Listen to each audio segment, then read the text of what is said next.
जितना बड़ा घोटाला अडानी ने किया है 17,80,000 करोड़ का, सीबीआई को ये अडानी कहीं दिखाई नहीं देता इस देश में, कहीं किसी दूरबीन से भी नहीं दिखाई देता उसे।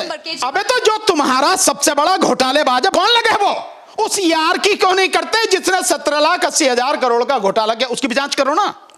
हो तुम इतने ईमानदार नहीं हो कि मतलब यार के जहाज में घूम के 2014 का इलेक्शन लड़ा, जिसके साथ इतने करीबी रिश्ते हैं, उसकी जांच कैसे कराएंगे। नमस्कार, आप देख रहे हैं DS4, मैं हूं आपके साथ नफीसा। इस वक्त दिल्ली की सियासत गरमाई हुई है। एक सत्ताधारी पार्टी है दिल्ली के अंदर, आम आदमी पार्टी, वो कह रही है कि झूठे आरोप में फंसाया जा रहा है, पार्टी को खत्म करने की कोशिश की जा रही है। इसी सिलसिले में बातचीत करने के लिए हमारे साथ है भानु प्रताप जी।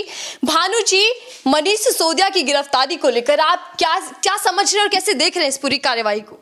नहीं तो मैं देख क्या रहा हूं भैया, सीबीआई ने FIR करी और उन्हें लगता है कि भैया अरेस्ट करना चाहिए, अरेस्ट कर लिया और अरेस्ट करके पेश कर दिया और ले लिया रिमांड 5 दिन। झूठे आरोपों में कौन कर रहा है? आम आदमी पार्टी था। कौन कर रहा है? झूठे आरोप हैं, अभी आरोप है ना।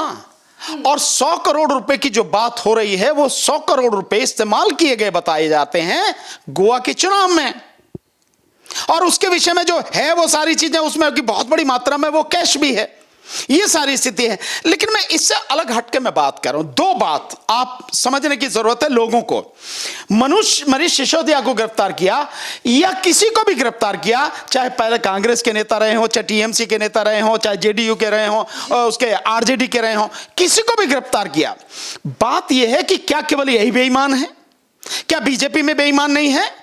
बीजेपी में एक से बढ़कर एक छटे हुए बेईमान हैं, और उनकी बेईमानी का सबूत यही है कि जितने भी बेईमान इधर उधर अलग अलग पार्टियों में थे, उन सारे बेईमानों को उन्होंने अपनी पार्टी में ले लिया। उसके बाद वो गंगा जल से धुल गए और साफ हो गए, फिर उनमें कोई वो नहीं रहा। तो जो बेईमानों को इकट्ठा कर रहे हैं, उनसे बड़ा बेईमान कौन होगा? एक बात तो यह है। तो जो जांच आप करवा रहे हो, जांच होनी चाहिए सभी की, लेकिन आप बीजेपी के एक व्यक्ति की जांच नहीं करवा रहे। आप जांच करवा रहे हैं उन लोगों की जो बीजेपी के अगेंस्ट यानी विपक्ष में हैं, उन लोगों के आप छापे डाल रहे हो, उन लोगों पर जांच करवा रहे हो।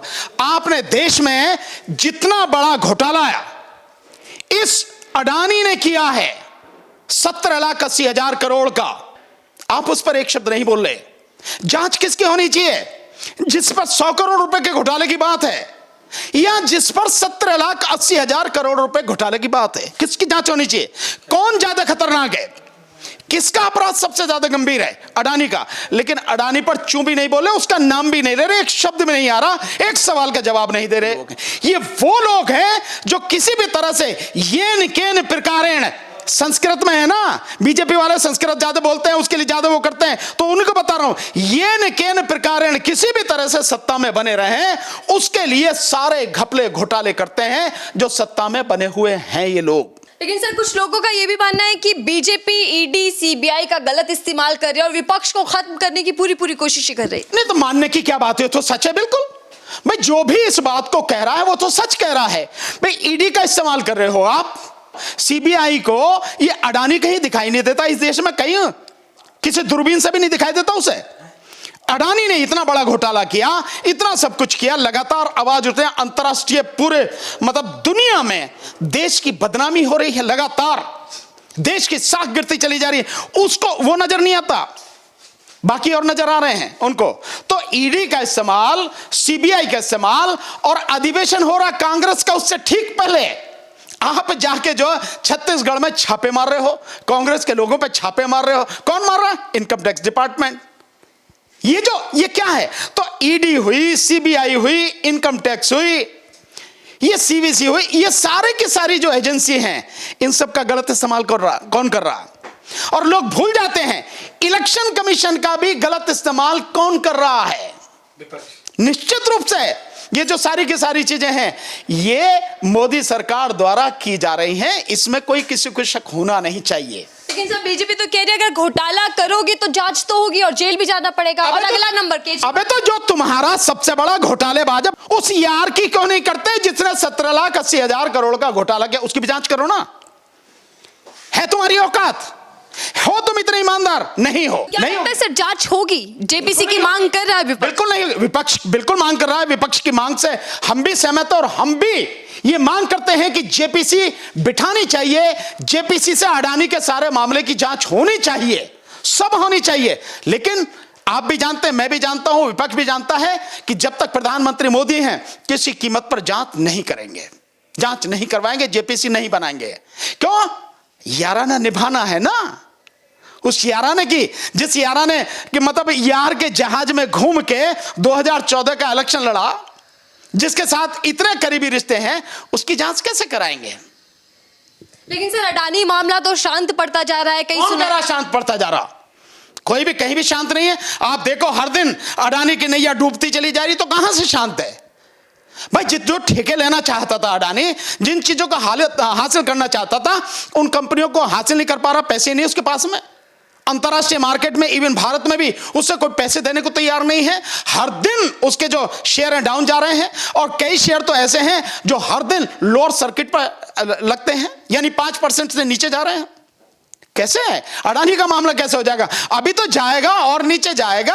अभी तो देखो अडानी जिस तरह से अडानी का बेड़ा गर्क होगा, उसी तरह से बाकी और लोग भी आएंगे। क्योंकि ये जो शेल कंपनियां बनाई, जिनको अडानी का भाई विनोद अडानी हैंडल करता है, चाहे वो मॉरिशस में हो, चाहे और केमन द्वीप वगैरह में कहीं भी हो, वो जो शेल कंपनियां हैं, उन शेल कंपनियों में यहीं से भ्रष्टाचार का पैसा, और मानो ना मानो, मैं विश्वास के साथ कह सकता हूं, अगर इंडिपेंडेंट प्रॉपर जांच हो जाए तो आपको पता लगेगा कि बीजेपी के कई नेताओं का पैसा भी उस शेल कंपनियों में लगा होगा, जिनके माध्यम से यह सारा गुब्बारा फुलाया गया था। लेकिन सर बीजेपी तो मस्त दिखाई दे रही है, चुनावी रैलियां करती दिखाई दे रही है, कोई टेंशन में नहीं है? कोई बात नहीं, टेंशन में नहीं है तो आने वाले समय में पता लग जाएगी। अच्छी बात है, मत रहो टेंशन में, सब कुछ पता लग जाएगी आने वाले समय में।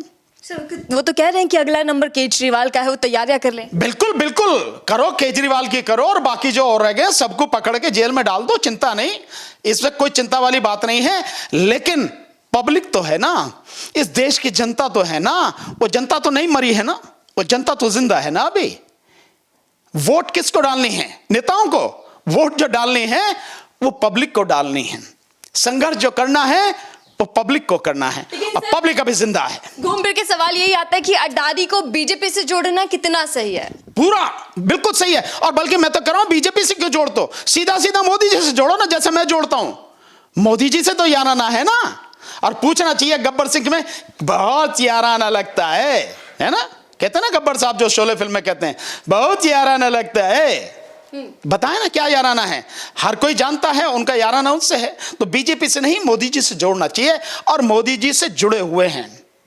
अडानी मोदी जी से जुड़ा हुआ है, इसमें कोई शक वाली बात नहीं है। आखिरी सवाल लेते हैं, आपने बीजेपी की बात की, तो बीजेपी के लिए तो कहा जाता है कि गंगा जैसी पवित्र है, उसमें कोई घोटाला साबित नहीं होगा। थोड़ी देर पहले मैंने तो बताया था कि जितने बेईमान हैं वो सारे के सारे बीजेपी अपने अंदर ले लेती है, और उस गंगा में धुलकर वो पवित्र हो जाते हैं सारे के सारे। आप देखो ना, एक थोड़ी, जितने भी बेईमान हैं, अभी भी मैं कह रहा हूं, ये सिसोदिया हैं, या और ये जो आपके वो जैन हैं जो स्वास्थ्य मंत्री हैं, ये सारे के सारे अभी बीजेपी में शामिल हो जाएं, इनके सब पाप धुल जाएंगे, सारे मुकदमे खत्म हो जाएंगे, सब अपनी आंखों के सामने देखते देखते।